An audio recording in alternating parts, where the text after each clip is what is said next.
안녕하세요. 변한연의 변경원장입니다. 살다 보면 크게 다친다든지 치과에서 이빨 뽑는다든지 편도선염이 원인으로 항생제를 복용하는 경우가 있습니다. 감염이 되지 않기 위해서 항생제를 복용하게 되는데, 문제는 항생제만 먹으면 설사를 하는 분이 계십니다.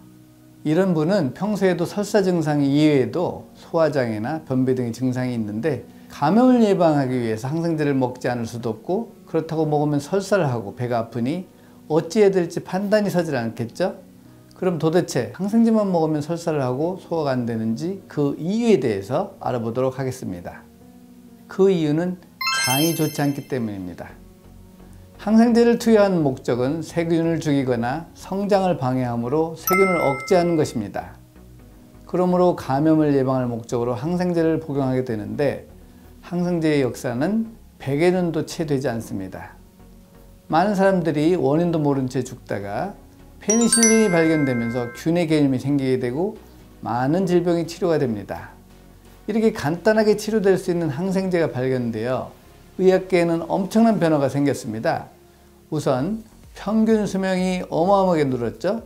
하지만 항생제를 오랫동안 투여하다 보면 항생제에 내성이 생기게 되고, 이로 인하여 슈퍼박테리아가 생기는 등 부작용이 생기기 시작합니다.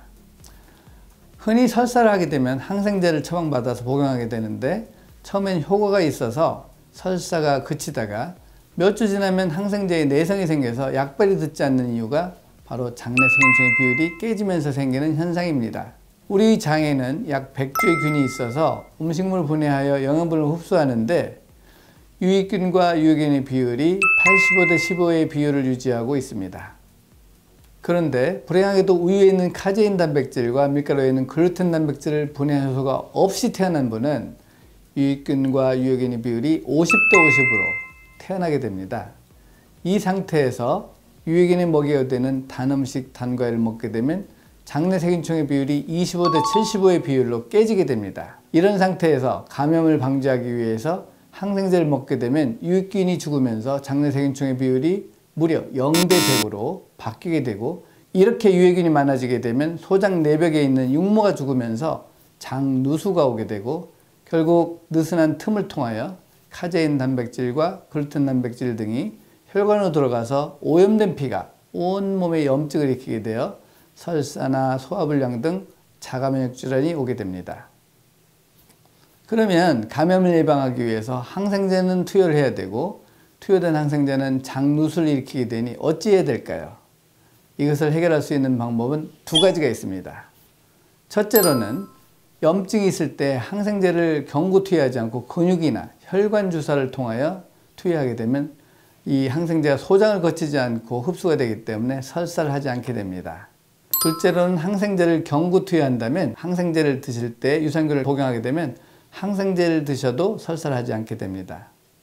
이때 주의해야 될 것이 있습니다. 유산균 자체에 카제인 나트륨이나 유청칼슘, 유당이 들어있지 않는 유산균을 드셔야지, 그렇지 않고 이런 성분이 들어있는 유산균을 같이 먹게 되면 오히려 설사가 심해지게 되는 부작용이 생기게 됩니다. 간혹 유산균에 대한 정보를 보다 보면 유산균도 많이 먹으면 해가 된다, 혹은 유산균은 종류를 바꾸어서 먹어야 된다는 정보를 접하게 되는데, 유산균 자체가 해로운 것이 아니라 유산균의 부영제로 들어가 있는 카제인과 유청이 해가 되는 것입니다.